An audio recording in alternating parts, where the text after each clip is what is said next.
جزاکم اللہ خیر، بارک اللہ فیک شیخ ابو مسعود حفظہ اللہ۔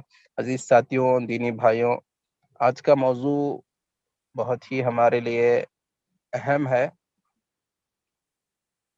میرے بھائیوں، موضوع اعلانات کے ذریعے آپ تک پہنچایا گیا ہے۔ موضوع ہے نکاح کا مسنون طریقہ اور ہمارا معاشرہ۔ اس موضوع پر تفصیلی گفتگو کرنے کے لیے ہمارے درمیان موجود ہے شیخ عبد المجیب عمری حفظہ اللہ۔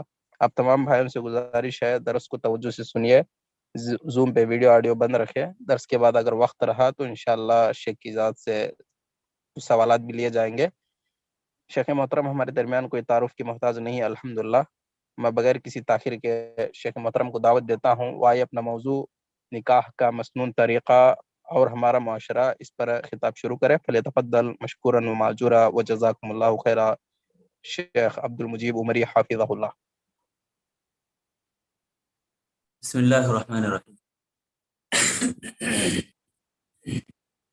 الحمد للہ رب العالمین والصلاة والسلام علی رسولہ الامین، اما بعد۔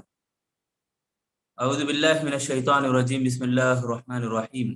یا ایہا الذین آمنوا اتقوا اللہ حق تقاتہ ولا تموتن الا وانتم مسلمون۔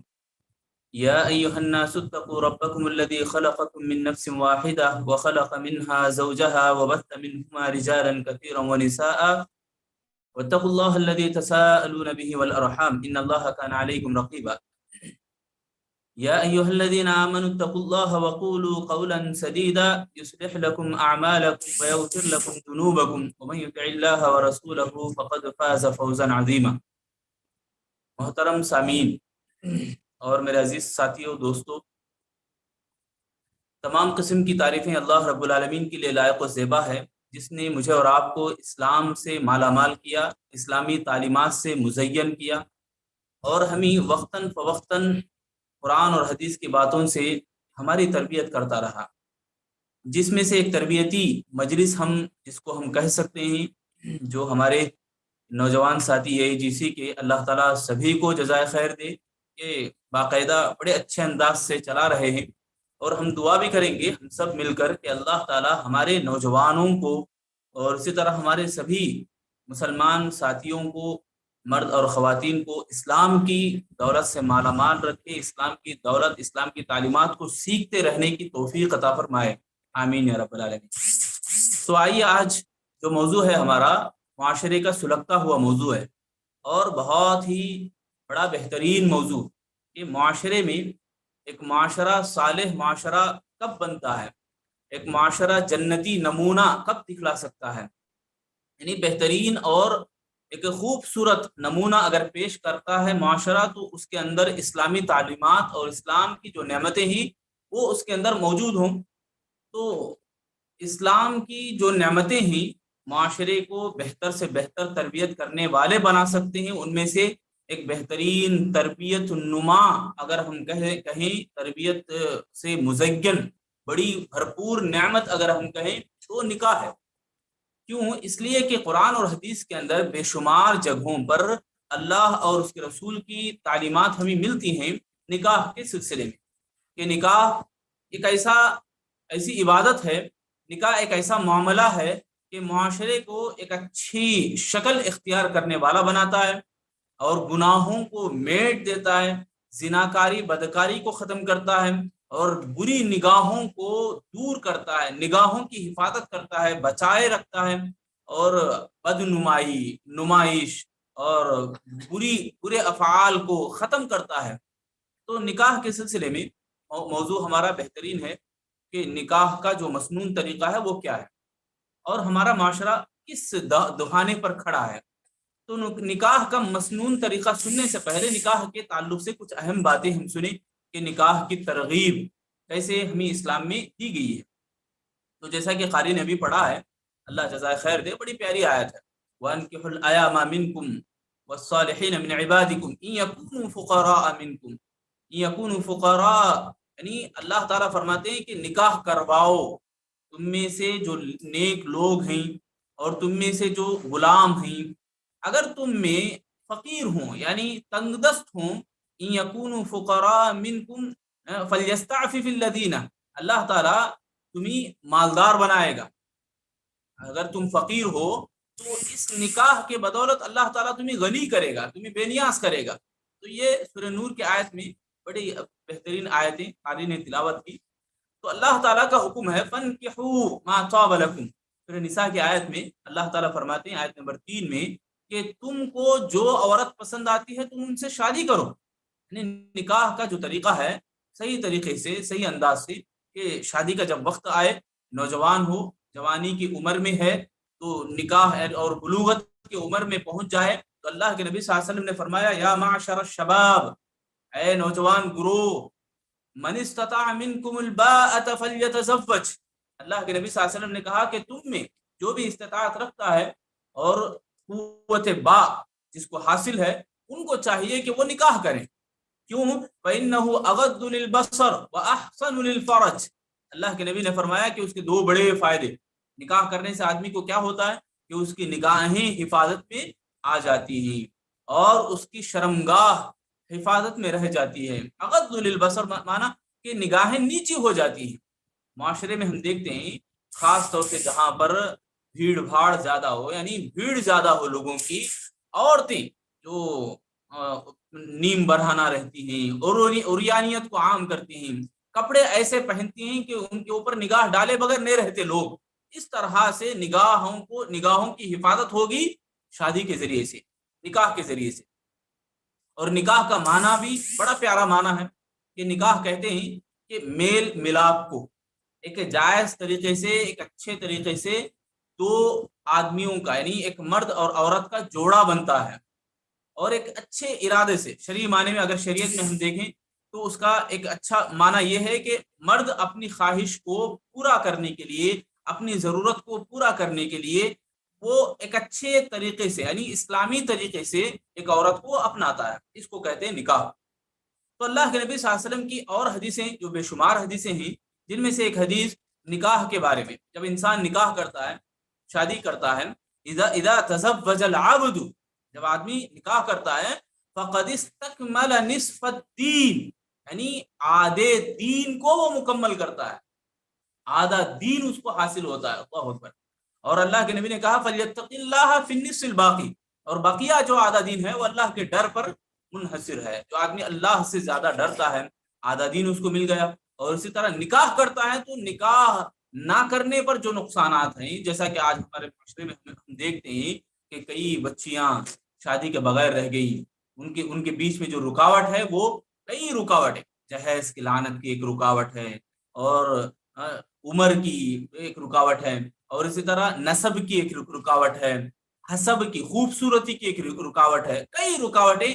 آج ہم دیکھتے ہیں کہ شادیاں نہ رہ کر، شادیاں کرے بغیر کئی عورتیں گھروں میں بیٹھی، اور کئی مرد حضرات ایسا سوچتے ہیں کہ ان کو کچھ جاب ملے، ان کا ایک پوزیشن آئے، ان کی ایک صلاحیت بنے، اس کے بعد وہ شادی کریں، ایک وقت آئے اس کے بعد وہ شادی کریں، یعنی کچھ سال گزار کر وہ شادی کریں، کچھ انجوائے کر کے شادی کریں۔ ایسی بیکار اور بکواس کی رکاوٹوں کو وہ روکے رکھے ہیں اور شادی سے دور ہیں، جس سے کئی گناہ پنپ رہے ہیں، کئی گناہ جنم لیتے ہیں، کئی گناہوں میں انسان آج شکار اور ملوث ہوتا ہے۔ سب سے بڑا گناہ، سب سے بڑا فتنہ ہمارے اپنے ہاتھوں میں رہ گیا، موبائل فون کی شکل۔ شادی کیے بغیر وہ ایسی ضرورتیں، وہ گناہ اور حرام کام کرتا ہے، حرام کا ارتکاب کرتا ہے، اور اس موبائل کے ذریعے سے نہ جانے کیسے کیسے بےہودہ کام اور فحاشی کام وہ انجام دیتا ہے۔ اور اللہ تعالیٰ نے نکاح کے سلسلے میں فرمایا سورہ روم کی آیت میں وَمِنْ آيَاتِهِ أَنْ خَلَقَ لَكُم مِّنْ أَنفُسِكُمْ أَزْوَاجًا لِتَسْكُنُوا إِلَيْهَا وَجَعَلَ بَيْنَكُم مَّوَدَّةً وَرَحْمَةً إِنَّ فِي ذَلِكَ لَآيَاتٍ لِقَوْمٍ يَتَفَكَّرُونَ۔ سبحان اللہ، نکاح کے اہمیت اور فضیلت کو سمجھنے کے لیے ایک آیت کافی ہے۔ اللہ تعالیٰ نے فرمایا وَمِنْ آيَاتِهِ، یعنی اللہ تعالیٰ کی جو نشانیاں ہیں، ان میں سے بڑی بڑی نشانیاں اللہ نے ذکر کی ان آیتوں میں، اس میں سے ایک یہ کہ تم ہی میں سے ہم نے ایک جوڑا تم کو نصیب کیا، اور اس جوڑے کو ہم نے محبت کا باعث بنایا اور رحمت کا ذریعہ بنایا۔ نکاح جب ہوتی ہے، شادی ہوتی ہے، تو انسان ذرا ریلیف ہوتا ہے، دماغی بیماریاں۔ امام ابن قیم علیہ الرحمہ فرماتے ہیں کہ انسان کی بقا کے لیے، انسان کا وجود باقی رہنا، اور اسی طرح اس کے اندر سے جو خارج ہونے والی چیزیں ہیں وہ خارج ہو جانا، اور تیسرا انسان کی بقا کے لیے کہ انسان پاک دامنی کو حاصل کرے، یہ 3 چیزیں انسان کے لیے بہت ضروری ہے، یہ امام ابن قیم علیہ الرحمہ نے فرمایا۔ تو یہ اس ناحیے سے ہم دیکھتے ہیں نکاح میں یعنی دلی سکون انسان کو ملتا ہے نکاح کے بعد، اور جو ٹینشن وہ دماغ پہ لیے رہتا ہے بوجھ کی شکل میں، تو وہ دور ہوتا ہے جب اس کا بہترین جوڑا اس کو ملے۔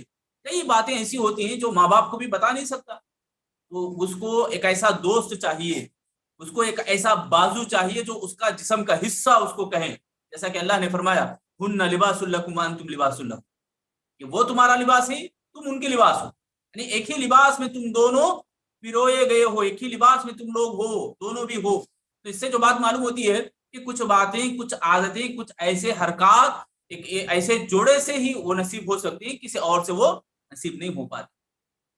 اس طرح سے نکاح کے بارے میں یہ کچھ میں آپ کے سامنے رکھنا مناسب سمجھا۔ اس کے بعد نکاح کا مسنون طریقہ کیا ہے؟ نکاح کا مسنون طریقہ، جیسا کہ آج ہمیں دیکھ رہے ہیں، جو کچھ دیکھ رہے ہیں وہی صحیح نہیں ہوتا، جو کچھ قرآن اور حدیث کے اندر موجود ہے وہی صحیح، جو دیکھ رہے ہیں وہ بالکل غلط ہے، وہ ہمارے ہوش و حواس سے اڑی ہوئی ہیں، ہمارے عقل سے باہر ہے، اور قرآن اور حدیث کے جو نقل کی چیزیں اس سے باہر ہے۔ کیوں؟ اس لیے کہ اللہ رب العالمین نے جب سے انسانوں کی آبادی رکھی ہے، جیسا کہ خطبہ حاجہ میں آپ سن سکتے ہیں، ابھی میں نے جو تمہید پڑھی اس میں بھی 3 آیتیں جو تلاوت کی، اس میں بھی جو سورہ نساء کی ایک آیت ہے، یا ایھا الناس اتقوا ربکم الذی خلقکم من نفس واحدہ وخلق منها زوجها وبث منهما رجالا کثیرا۔ اللہ تعالیٰ نے نسل کو جو پھیلایا ہے وہ اسی نکاح کے ذریعے سے، یعنی نکاح کا طریقہ بڑا آسان اور سلیس ہے، بڑا بہترین ہے، جیسا کہ اللہ نے فرمایا انبیاء علیہ السلام کے بارے میں وَلَقَدْ أَرْسَلْنَا رُسُلًا مِّن قَبْلِكَ وَجَعَلْنَا لَهُمْ أَزْوَاجًا وَذُرِّيَّةً۔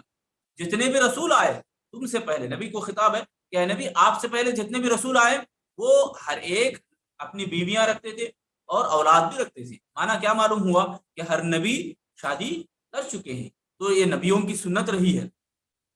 اور نکاح کے سلسلے میں جو فوائد ہیں، نکاح کرنے سے جو فائدہ انسان کو ہوتا ہے، ابھی میں نے بتایا کہ فقد استکمل نصف الدین، آدھا دین اس کو حاصل ہوتا ہے، اللہ اکبر۔ اور ایک جو فائدہ ہے جو سورہ نور کی آیت میں فَانكِحُوا الْأَيَامَ مِنكُمْ وَالصَّالِحِينَ مِنْ عِبَادِكُمْ إِن يَكُونُوا فُقَرَاءَ يُغْنِهِمُ اللَّهُ، یہ فائدہ یغنیہم اللہ مانا کیا کہ تم میں اگر کوئی فقیر بھی ہو، تنگدست بھی ہو، جیسا کہ آج ہمارے نوجوانوں کی شکایت ہے کہ میں ابھی کچھ بینک بیلنس جمع نہیں کیا ہوں اس لیے شادی نہیں کرتا، تو یہ ان کا ایک بہانہ ہے۔ اسلام یہ کہتا ہے کہ ان یکونوا فقراء یغنیہم اللہ، اللہ تمہاری فقیری کو دور کرے گا شادی کے ذریعے سے۔ شادی کرو تو اللہ تعالیٰ تمہیں مالدار بنائے گا، یہ معنی ہے اس کا، تو بڑا پیارا معنی۔ اور اس کا اگر اس کا مطلب کوئی سمجھ گیا تو کوئی بھی باقی نہیں رہتا۔ آگے آپ کو میں سناؤں گا نکاح کا جو آسان طریقہ ہے، سبحان اللہ، اس آسان طریقے کو سن کر ایک برا ماحول بنانے والا یہ جو سوسائٹی کے اندر جو نوجوانوں کا جو گروہ ہے، طبقہ ہے، یہ طبقہ سدھر جانے کا ایک بہترین نمونہ آج میں آپ کے سامنے رکھوں گا انشاءاللہ۔ تو بڑے فائدے ہیں، اس سے بہت سارے لوگ رکے رہتے ہیں اور شادی کے مسنون یعنی نکاح کے مسنون طریقے کو چھوڑ کر اپنے آپ بوجھ ڈالے اور نقصانوں کے شکار ہو رہے، اور بہت سو کو نقصان پہنچانے کا باعث بن رہے، خود بھی نقصان اٹھا رہے ہیں، اوروں کو بھی نقصان اٹھا رہے ہیں، اوروں کو بھی نقصان پہنچا رہے ہیں۔ نقصان کیسے پہنچا رہے ہیں کہ ان کے لیے یہ باعث بن رہے ہیں، ذریعہ بن رہے ہیں کہ جہیز دے کر یہ بتلاتے ہیں کہ ہمارے پاس بہت سارا مال ہے، ہم اپنی بیٹی کو خوشحال دیکھنا چاہتے ہیں، کہیں بھی بیٹی جائے تو یہ ان دوسروں کے لیے نقصان پہنچ رہا ہے کہ جہاں عورتیں جو تنگ دست ہیں، جن کے ماں باپ غریب ہیں، تو ان کو وہ ماں باپ ساز و سامان نہیں دے سکتے، جہیز کا سامان نہیں دے سکتے، تو وہ بوجھ بن گئی اپنے ماں باپ کے لیے، تو یہ ذریعہ بنا ان لوگوں کے ذریعے سے۔ تو یہ نقصان، بہت سارا نقصان آج ہم دیکھ رہے ہیں۔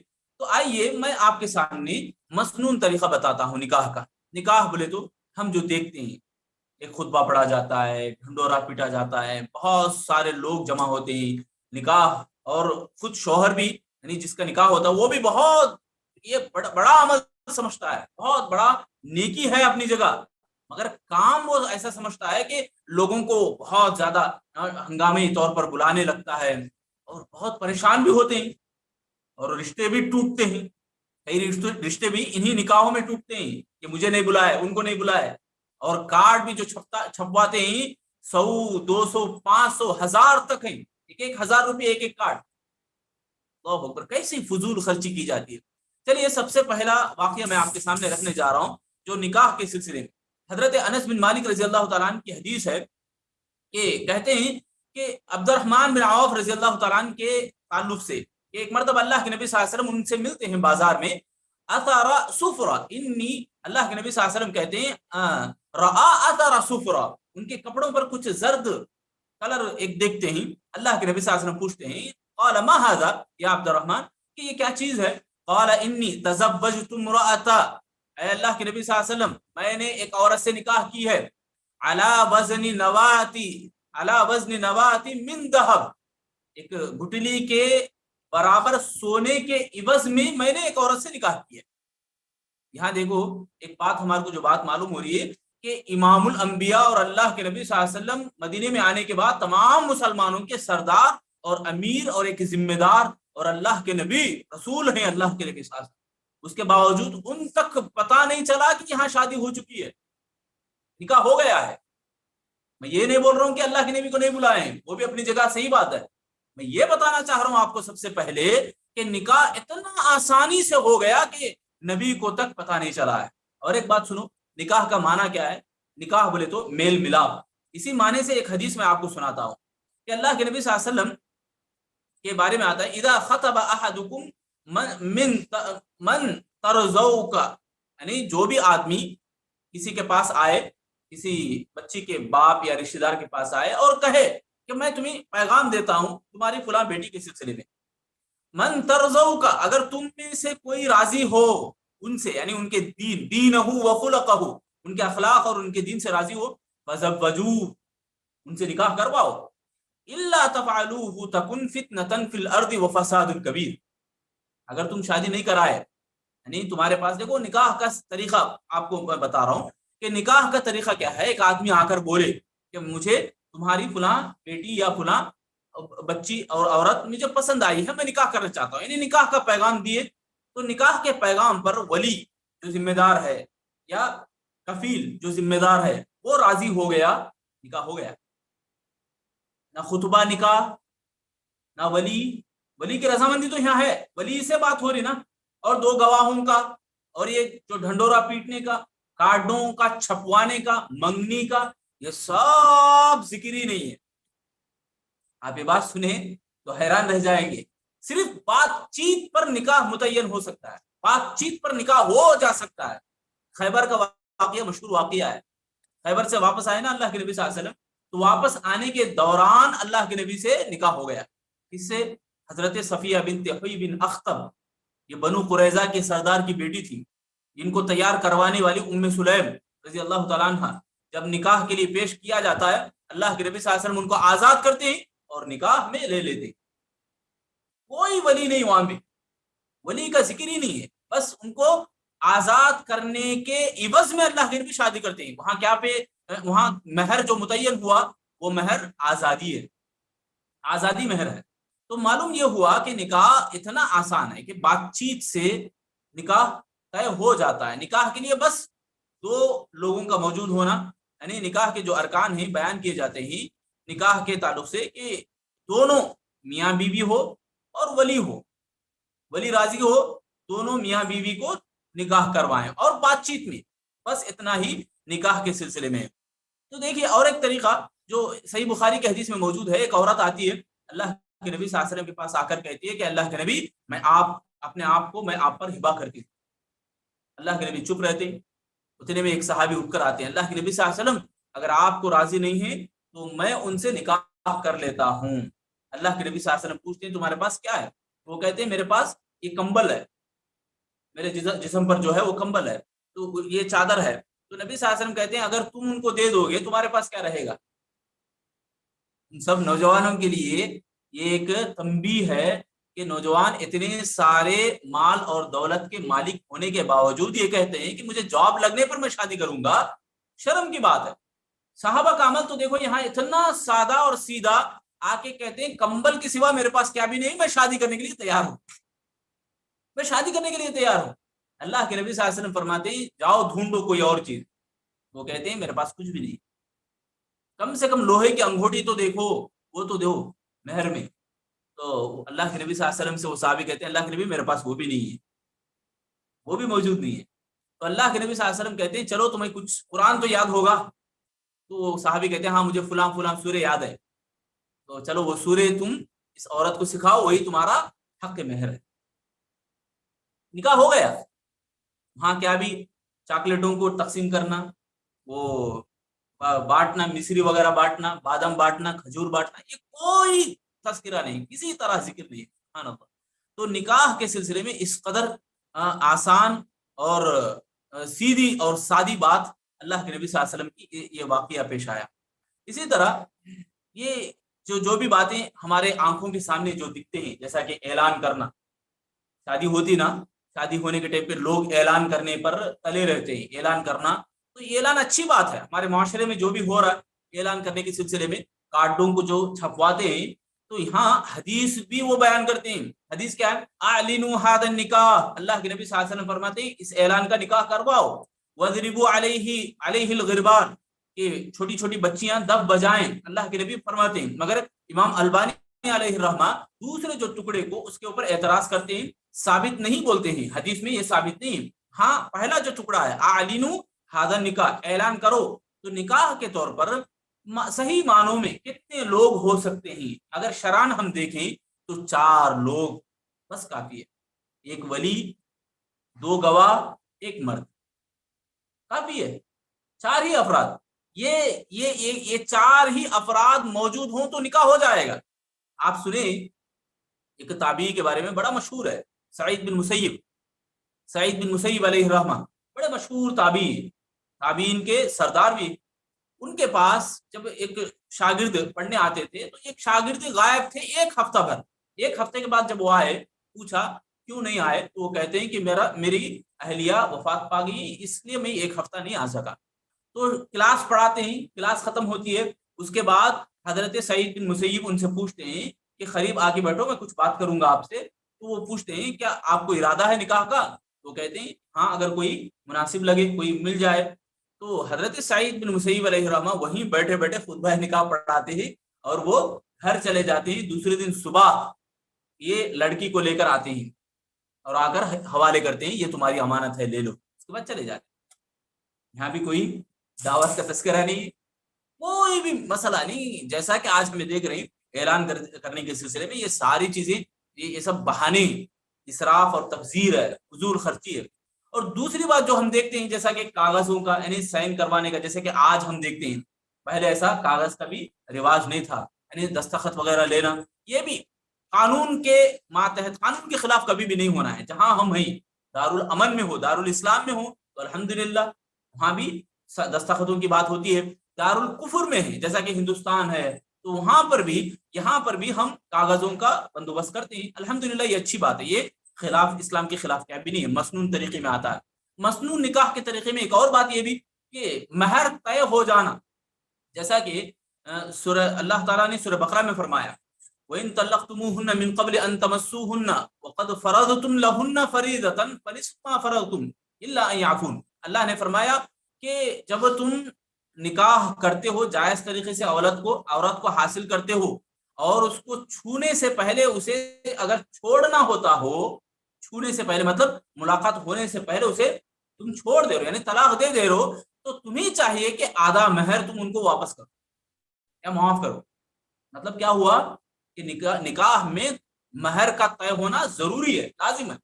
تو مہر آج ہمارے معاشرے میں کیسا طے کیا جاتا ہے, ہم دیکھ سکتے ہیں 350 پر 2 روپئے سنت کے طریقے پر بڑھ کر لکھ کر اعلان کیا جاتا ہے.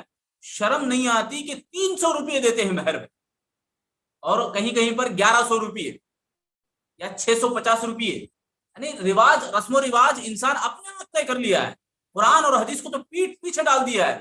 نکاحوں میں تو دھجیاں اڑا دیتی ہیں سنتوں کے. لوگ کیا کیا کرتے ہیں, اللہ اکبر, بٹھاتے ہیں دلہے کو دلہن کو کلمہ پڑھاتے ہیں. میں مسلمانوں کی بات بول رہا ہوں, غیر تو غیر ہے, وہاں پر تو کیمرہ اور باجا ڈی جے بجانا اور ناچنا, عورتوں کا گانا بجانا, یہ ساری چیزیں فضولیات اور شیطان کے حملے ہیں، شیطان کے وسوسے ہیں۔ شاعر نے بڑے اچھے انداز میں کہا کہ ہے کرم اس کا جو دولت کی فراوانی ہے، تیری تبذیر و اسراف پہ تو من مانی ہے، نام سنت کا مگر کام تو شیطانی ہے، پھر بھی ناداں تجھے دعوی مسلمانی ہے۔ مسلمان کا دعویٰ ہے مگر دولت کے اوپر من مانی ہے، دولت کے نشے میں آدمی ایسا تلا رہتا ہے، ایسا اڑ کے رہتا ہے کہ وہ ایسے فضول خرچی کرتا ہے۔ اللہ اکبر، اللہ ہم سب کی حفاظت فرمائے۔ تو یہ سب جو ہم دیکھتے ہیں فضولیات میں، شیطان کے بھائی ہیں یہ سب بھی۔ ان المبذرین کانوا اخوان الشیاطین کہا اللہ تعالیٰ نے۔ اور اسی طرح چوتھی بات جو ہے، جو نکاح کے سلسلے میں، نکاح جو مسنون طریقہ ہوتا ہے اس میں ولی کا موجود رہنا شرط ہے، ولی کی رضامندی ضروری ہے، ولی راضی ہو، کیونکہ حدیث ہے لا نکاح الا بولی، نکاح نہیں ہوتا ولی کے بغیر۔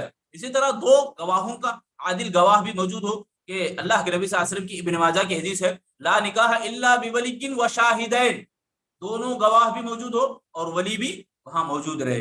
تو یہ مسنون طریقے میں نکاح میں آتا ہے۔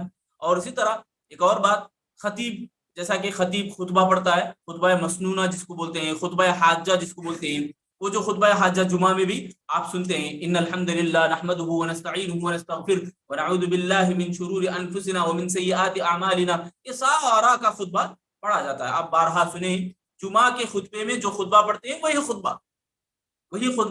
خطبہ نکاح ہے۔ تو یہ خطبہ نکاح پڑھا جاتا ہے، یہ خطبہ نکاح کا پڑھنا مستحب عمل ہے۔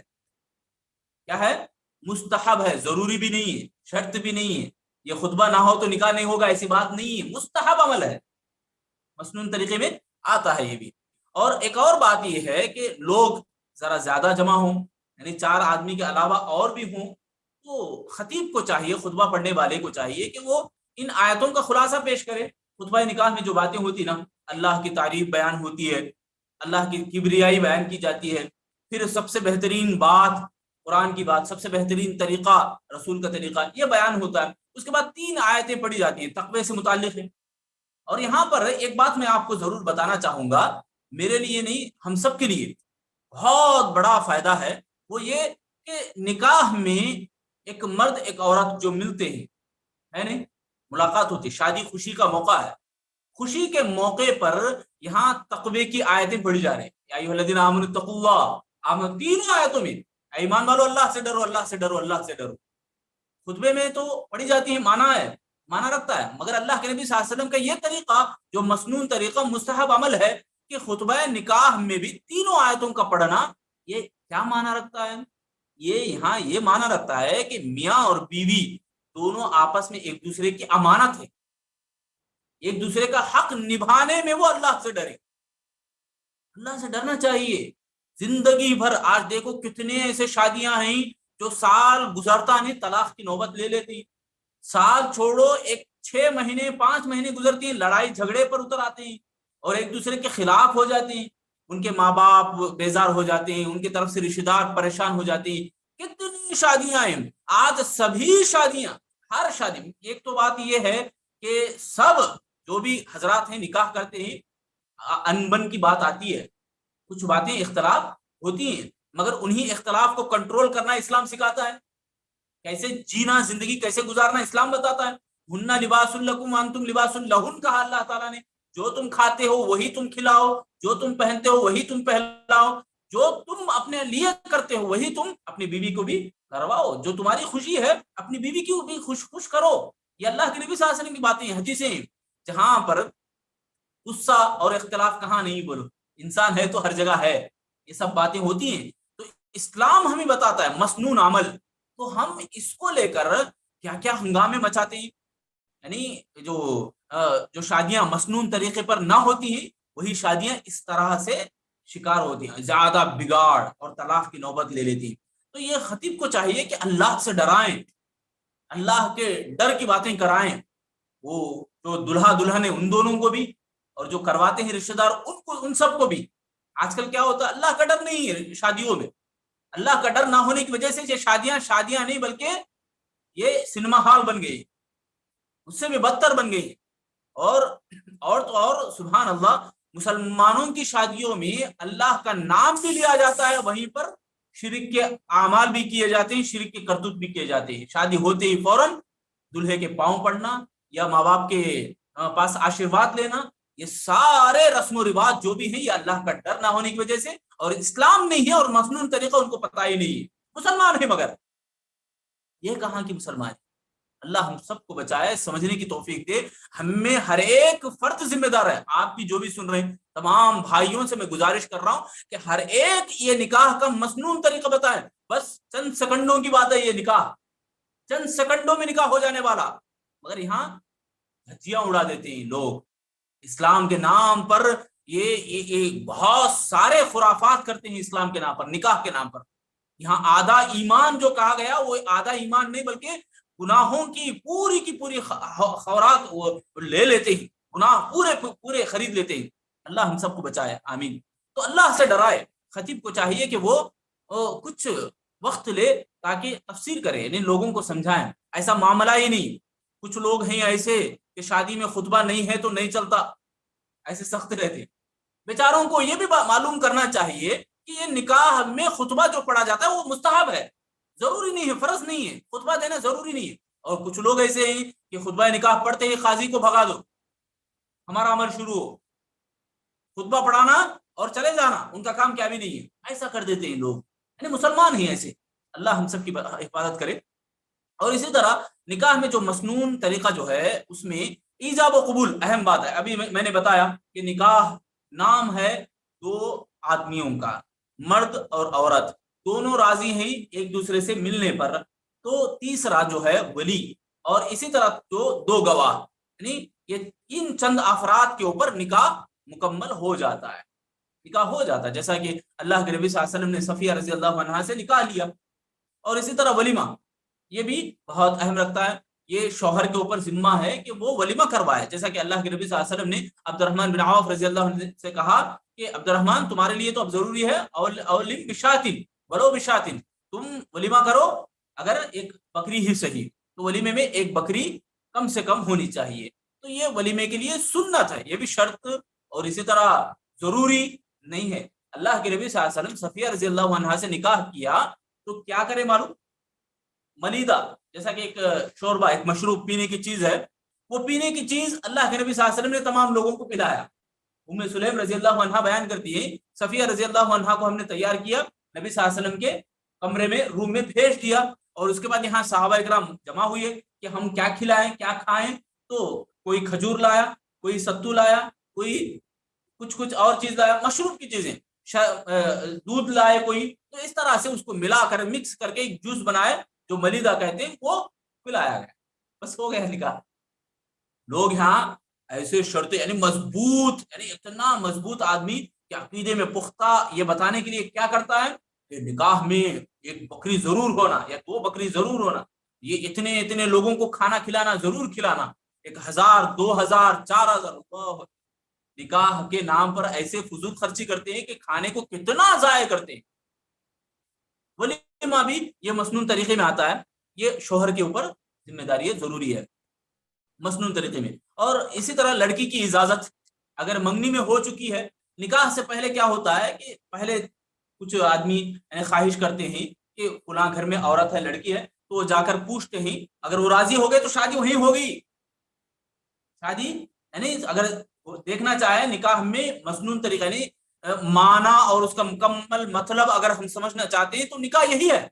منگنی میں اگر راضی بچی کی رضامندی پوچھی جاتی ہے تو بچی راضی ہو گئی تو الحمدللہ. اس کے بعد ایک وقت مقرر کیا جاتا ہے اور خطبہ مسنونہ پڑھا جاتا ہے، 4 لوگوں میں اعلان ہوتا ہے. یہ ساری باتیں مسنون طریقے میں آتی ہیں، جو سارے کے ساری باتیں مستحبات ہیں، یعنی مستحب اعمال ہیں. ان تمام کو بھی اپنانا چاہیے. اس میں شادی کے ٹائم پر بھی، نکاح کے ٹائم پر بھی بچی سے اجازت لینا ہے، جیسا کہ ولی یا اس کے گھر کے ذمہ دار جائیں اور بچی سے دستخط کروائیں، اور اسی طرح اس سے رضامندی بھی لے لیں. اب دستخط وہ راضی رہی تو کرتی ہے، تو اس طرح لڑکی کی رضامندی بھی وہاں نکاح میں لی جاتی ہے.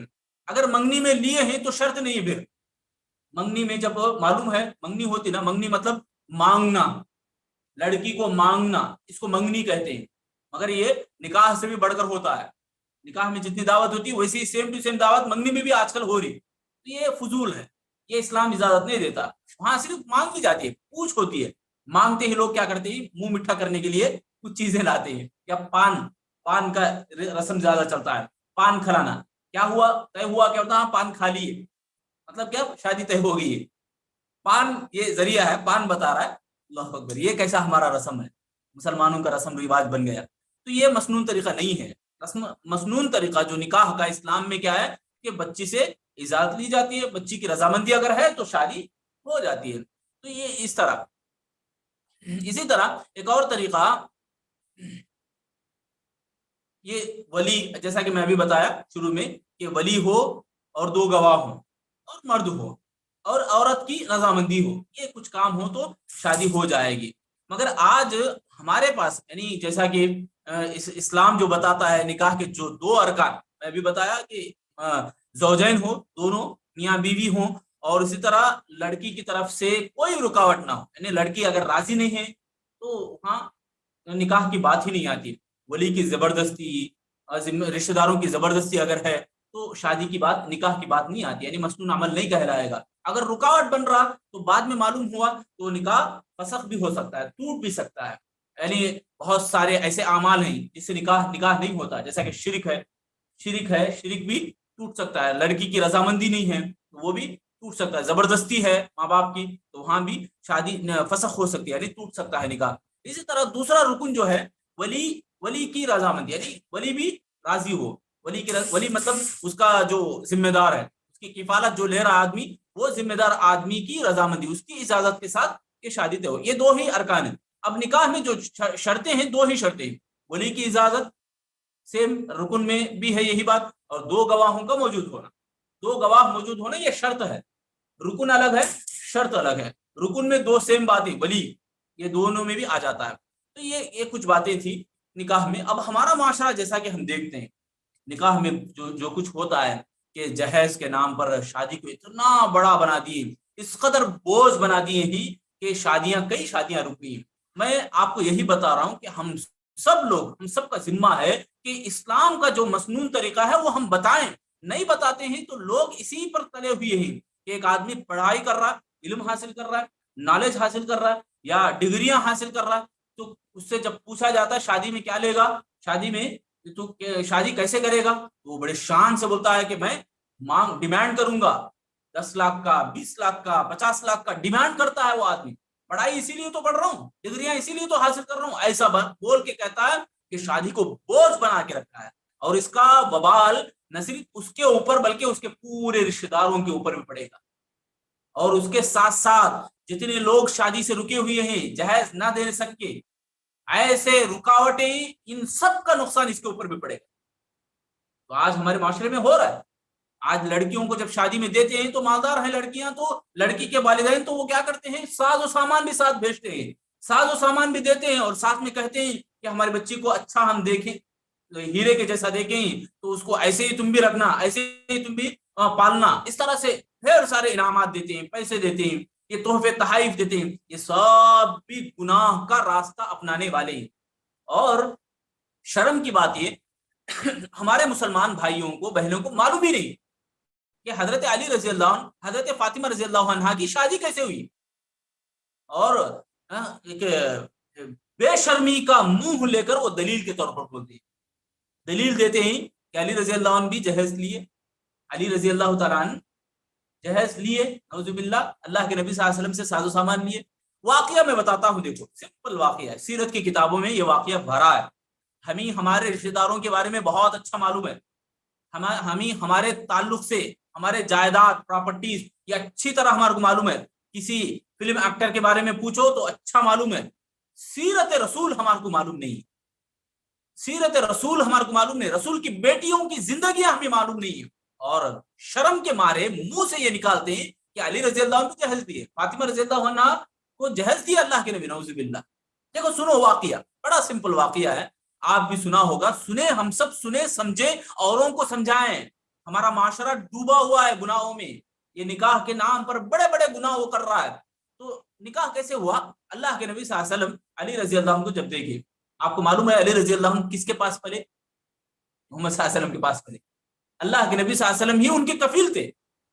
ان کے ذمہ دار تھے کھانے پلانے کے بندوبست سے. ان کے پاس جو تھا ایک چمڑے کا ایک چادر تھی, چمڑے کا ایک رومال کے جیسا, ایک برتن کے جیسا, ایک چادر کے جیسا تھا, اسی میں وہ سویا کرتے تھے اور اسی کو صبح میں بکریوں کا چارہ ڈال کر بکریوں کو چارہ کھلاتے تھے, اونٹ کو چارہ کھلاتے تھے حضرت علی رضی اللہ تعالیٰ.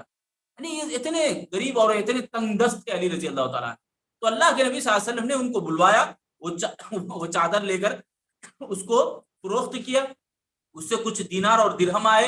ان دیناروں کو لے کر ایک 2 تکیے خریدے, 2 تکیے بنائے, ایک چکی کا پارٹ بنوایا, اور اسی طرح ایک برتن دیا, کھانے کا برتن, اور ایک چادر جو پتوں سے بھری ہوئی چادر دیا, ایک کمبل دیا نبی صلی اللہ علیہ وسلم. کس کے پیسے تھے وہ؟ حضرت علی رضی اللہ عنہ ہی کے چادر کے پیسے تھے. اب کون دیا جہیز میں؟ بول رہے ہیں کہ یہاں نبی کے باپ دیے, بچی فاطمہ رضی اللہ تعالیٰ عنہا کے والد جو ہے حضرت محمد صلی اللہ علیہ وسلم, نبی آخری زمان. اتنا بڑا دھوکہ اور الزام ہے مسلمانوں کا کہ وہ کہتے ہیں کہ جہیز دیا گیا. بڑی جھوٹی بات ہے, بڑا بہتان ہے. مسلمان اتنا ناعقل نہ سمجھ ہو گئی اور اڑے ہوئے ہیں. مہر کتنا بولو, اعلان کیا جاتا ہے 1150 روپیے. کٹنم یہاں کتنا لیتا ہے؟ نعوذ باللہ, لاکھوں کے روپیے لیتا ہے. وہاں اس کا کوئی اعلان, اس کا کوئی بندوبست, یعنی اعلان کچھ بھی نہیں کیا جاتا. ایک شعر کہنے والے نے, ایک شاعر نے بڑا بہترین بات کہی, پہلے دیکھا تھا بازاروں میں صنم بکتے تھے, پہلے دیکھا تھا بازاروں میں صنم بکتے تھے, آج کیوں شرم نہیں آتی کہ ہم بک رہے ہیں. مرد حضرات بک رہے ہیں, مرد کو بیچا جا رہا ہے. مرد اپنے آپ کو بازار میں ایک گڑی کے جیسا کھڑا ہے اور یہ گڑی بیچی جا رہی کہ 11 لاکھ روپے میں, 15 لاکھ روپے میں, 50 لاکھ روپے میں, اس کے بدلے میں ایک بچی دو. ایسا معاشرہ ہمارا بن گیا ہے. ایک ناسور بیماری ہمارے اندر پھیلی ہوئی ہے. ایسی بیماری ہے یہ کہ ایک دیمک کے جیسا ایمان کو چاٹ رہی ہے. دیمک لکڑی کو کیسے چاٹتی ہے, ایسے ہی ہمارے ایمان کو ستیہ ناش کر رہی ہے یہ بیماری, جہیز کی بیماری. لعنت ہے جہیز کی. پچھلے درس میں آپ بھی سنے ہیں غالباً. تو ہم دیکھتے ہیں مسنون طریقے کو بھلا دیے ہیں ہم لوگ. ہمارے مسلمان بھائی علم رکھنے والے اچھے لوگ بھی, بس نام ہے ان کے پاس علم. کبر مقتا عند اللہ ان تقولوا ما لا تفعلون. اللہ تعالیٰ فرماتا ہے بہت بڑا گناہ ہے وہ جو سیکھنے کے بعد بھی عمل نہیں کرتا. سیکھنے کے بعد بھی ایسی باتیں بول رہے کہ عمل نہیں کرتا خود آدمی. اس کے پاس معلوم ہے مگر بول بھی رہا ہے کہ یہ گناہ وہ اچھا, مگر کرنے پہ جب آئے, عمل کرنے پہ جب آئے تو یہ بالکل بیکار رہ گیا. تو یہ بہت بڑی یعنی ناسور بیماری ہے. نکاح کو مشکل بنانے والوں کا ایک بہت بڑا یہ رہ گیا. بہرحال نکاح کرنے سے جو فوائد ہوتے ہیں میں آپ کے سامنے بتلایا, اور نکاح کا مسنون طریقہ سمپل الفاظ میں مختصر ٹائم میں مختصر حالات میں یہ ادا ہو جاتا ہے. کچھ باتیں میں آپ کے سامنے رکھی کہ ولی کا ہونا, گواہوں کا ہونا, مرد اور عورت کا راضی ہونا, بس خطبہ مسنونہ ایک مستحب عمل ہے. وہ مستحب عمل کے ذریعے سے دونوں کو ملایا جاتا ہے. اس کے بعد بہت سو کو یہ اشکال بھی رہتا ہے کہ نکاح کے فوراً بعد کیا ہوگا, یعنی میاں بیوی ملے تو کیسے ملے. یہ بھی میں آپ کو وضاحت کر دیتا ہوں کہ جب شادی ہوتی ہے تو دونوں آپس میں ایک دوسرے کے ساتھ اچھا سلوک کریں. کیوں؟ اس لیے کہ اللہ نے فرمایا یہ اللہ کی بڑی بڑی نشانیوں میں سے ایک ہے. بڑی نشانیاں مطلب ان سے اولاد پھیلتی ہے. اللہ کے نبی صلی اللہ علیہ وسلم نے فرمایا تزوج الودود الولود فانه مکاثر بکم. یعنی اللہ کے نبی نے فرمایا کہ تم شادی کرو زیادہ محبت کرنے والی اور زیادہ اولاد جننے والی. اس کا معنی یہ ہے کہ کثرت اولاد پر یعنی حشر کے میدان میں اللہ کے نبی فخر کریں گے امتی پر, امتی کی زیادتی پر. تو اس سے جو بات معلوم ہوتی ہے کہ ہمیں وہ یہ کہ عورت سے جب شادی کرتے ہیں تو اس سے محبت بانٹیں, محبت کے ساتھ رہیں, اچھا سلوک کریں. اور شادی کے فوراً بعد آدمی جو بھی حضرت عائشہ صدیقہ رضی اللہ تعالیٰ عنہ کے بارے میں آتا ہے کہ حضرت فاطمہ بنت اسد غالباً نہیں اسما بنت یزید رضی اللہ تعالیٰ عنہ یہ کہتی ہیں, یہ بیان کرتی ہیں, یہ روایت کرتی ہیں کہ عائشہ صدیقہ رضی اللہ عنہ کے نکاح کے ٹائم پر ان کو پینے کے لیے مشروب دودھ کی شکل میں پیش کیا گیا, اور ان کے بعد اللہ کے نبی صلی اللہ علیہ وسلم نے آگے بڑھ کر ان کے سر پر ہاتھ رکھ کے دعا پڑھی, اللہم انی اسألک خیرہا وخیر ما جبلتہا علیہا وَأَعُوذُ بِكَ مِن شَرِّهَا وَشَرِّ مَا جَبَلْتَهَا عَلَيْهَا، اس طرح کی دعائیں کریں. اس کے بعد اللہ کے نبی آگے بڑھ کر، مسند احمد کی حدیث ہے، 2 رکعت نماز پڑھی، حضرت عائشہ صدیقہ پیچھے رہیں. اس طرح سے یہ عمل ہوتا ہے جو شب زفاف میں عمل ہونے والا. بہرحال یہ مختصر مسنون عمل ہے نکاح کا. خلاصے کی بات یہی ہے کہ نکاح کو مشکل نہ بنائیں. نوجوانوں سے خاص طور سے گزارش ہے جو بلوغت کو پہنچ گئے، بلوغت کو پہنچنے کے بعد ہی شادی کریں. شادی کے لیے عمر کا فکس کرنا یہ غلط بات ہے. معاشرے میں یہ گناہ کا باعث بن گیا ہے ہمارے لیے. عمر جب لمبی ہو گئی، عمر کا انتظار کرتے کرتے کرتے وہ آدھی اپنی طاقت کو گنوا دیتا ہے اور اپنی کمزوری کو مول لیتا ہے، اور معاشرے میں کئی گناہ جنم لے لیتے ہیں. آج شادی ایک چیلنج بن گئی ہے. اسلامی نقطہ نظر پر کرنا، مسنون طریقے سے شادی کرنا ایک بہت بڑا چیلنج ہمارے پاس بن گیا. وہ نوجوان حقیقی معنوں میں سچا اور پکا ایک مسلمان نوجوان رہے گا جو آدمی جب اس کو معلوم ہو گیا کہ وہ بلوغت کو پہنچ گیا، اب اس کے لیے ضروری ہے شادی کرنا، تو اس کے لیے ضروری بن جاتا ہے. امام ابن تیمیہ علیہ رحمہ فرماتے ہیں کہ شادی نکاح جو مسنون عمل ہے، انبیاء کی سنت ہے، نبی کی سنت ہے. اللہ کے نبی صلی اللہ علیہ وسلم نے فرمایا من رغب عن سنتی فلیس منی، جو میری سنت کو اعراض کرے، میری سنت سے منہ موڑے، وہ میرے میں سے نہیں، یعنی میری سنت پر نہیں ہے. اس کا مطلب یہ ہے کہ نکاح سنت ہے، کبھی کبھی فرض بھی بنتی ہے نکاح. امام ابن تیمیہ علیہ رحمہ فرماتے ہیں اس حدیث کے حوالے سے جس میں اللہ کے نبی نے نوجوانوں سے خطاب کر کے کہا یا معاشر الشباب تزوج من استطاع منکم، تم میں اگر طاقت رکھتے ہو، من استطاع منکم الباءۃ فلیتزوج، تم میں اگر طاقت رکھتے ہو شادی کرنے کی تو شادی کرو.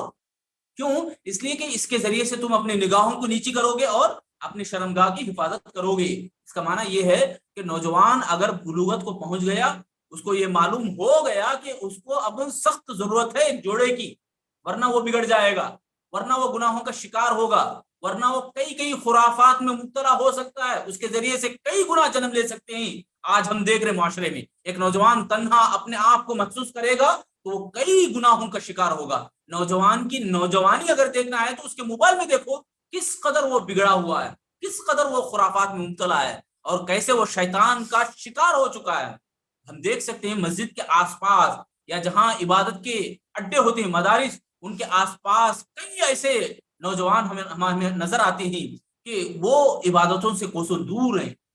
مسجد جہاں ہے، مدرسہ جہاں ہوتا ہے، مدرسہ اور مسجد کا یہ کام ہوتا ہے کہ وہ لوگوں کو قریب کریں، مگر لوگ ہیں کہ ایسے دور بھاگتے ہیں مسجدوں سے، مدرسوں سے، کہ ان کو گناہ پسند ہے، ان کو شیطان کا کام ان کو لذیذ ہے، ان کو بہت اچھا دکھ رہا ہے، تو وہ گناہوں پر اڑے ہوئے. ہمارا معاشرہ اسی پر تلا اور بگڑا جا رہا ہے. تو بہرحال یہی بات کہ خلاصہ یعنی مختصر طور پر اسلام نے ہمیں بتایا کہ نکاح کا بہترین اور آسان طریقہ ہے، ہم نے اس کو مشکل بنایا ہے. اس مشکل کو ختم کرنے کے لیے اس مسنون عمل کو ہم پہلے سیکھیں اور اوروں کو انشاءاللہ بتاتے رہیں، بولتے رہیں. اللہ سے میں آخر میں دعا کروں گا اللہ تعالی ہم تمام لوگوں کو سنی گئی باتوں پر جو قرآن اور حدیث کی باتیں ہیں، وہ جو اللہ اس کے توفیق سے نکلی ہیں اور جو بھی شیطان کی طرف سے نکلی ہیں، ان باتوں کو اللہ ہم سے دور کرے. اللہ سے ہم دعا کریں کہ اللہ تعالی ہم تمام لوگوں کو صحیح طور پر ہمیں جو سنی ہیں قرآن اور حدیث کی باتیں سمجھنے اور عمل کرنے کی توفیق اللہ ہم سب کو نصیب فرمائے. الہ العالمین ہم تمام لوگوں کو مرتے دم تک ایمان کے اوپر زندہ رکھے، اور جب موت دے تو اللہ تعالی ہم سب کو ایمان کی حالت میں موت عطا فرمائے. آمین یا رب العالمین. آمین اللہم آمین. جزاکم اللہ خیر، بارک اللہ فیک، نفع اللہ بک الاسلام والمسلمین. یہ تھے شیخ عبد المجیب عمری حفظہ اللہ، آپ کے سامنے نکاح کا مسنون طریقہ اور ہمارا معاشرہ، اس پر قرآن و حدیث کی روشنی میں ماشاءاللہ عام انداز میں بہت ہی جو ہے پیارے انداز میں شیخ محترم سمجھا رہے تھے. اللہ تعالیٰ شیخ کی علم میں، عمر میں، عمل صالح میں، اہل و عیال میں برکتوں سے نوازے. پیارے بھائیوں، آپ نے سنا ہے اس موضوع میں جو ہے نکاح کتنا آسان ہے اسلام کے نقطہ نظر سے، لیکن ہم نے کتنا اس کو جو ہے بوجھ بنا لی ہے رسم و رواجوں سے، خرافات سے. شیخ محترم نے بہت ہی اچھے انداز میں سمجھائے ہیں. اللہ تعالیٰ شیخ کے خدمات کو ذخیرہ آخرت سب کے ذریعہ بنائے. آپ سب کو معلوم ہے یہاں پہ عشاء کا ٹائم ہو گیا ہے، اسی پر اتفاق کرتے ہوئے ہم جو ہے آج کی مجلس کا اختتام کا اعلان کرتے ہیں. سب سے پہلے ہم اللہ تعالیٰ کا شکر بجا لاتے ہیں کہ اللہ تعالیٰ جو ہے آج کی مجلس کامیابی کے ساتھ اختتام پذیر پہنچایا ہے، اور اس کے بعد شیخ محترم کا شکریہ ادا کرتے ہیں. ہمارے ٹیم کے لیے شیخ محترم نے اپنا قیمتی وقت دیا ہے. اور اس کے بعد جو بھی مشارکین زوم پر آئے ہیں، یوٹیوب پر لائیو دیکھ رہے ہیں، ہم سب کا بھی شکریہ ادا کرتے ہیں، دعا گو ہے اللہ تعالیٰ ہم سب کے آنے کو، کہنے کو، سننے کو قبول فرمائے، علماء حق سے سیکھتے ہوئے، سیکھے ہوئے باتوں پر عمل کرتے ہوئے دوسروں تک پہنچانے کی بھی اللہ ہم سب کو نیک توفیق دے۔ آخر میں دعائی کلمات کے ساتھ مجلس کا اختتام کریں گے۔ ربنا تقبل منا انك انت السميع العليم وتب علينا انك انت التواب الرحيم۔ سب حضرات کفارۃ المجلس کی دعا پڑھ لیجئے۔ سبحانك اللهم وبحمدك اشهد ان لا اله الا انت استغفرك واتوب اليك۔ السلام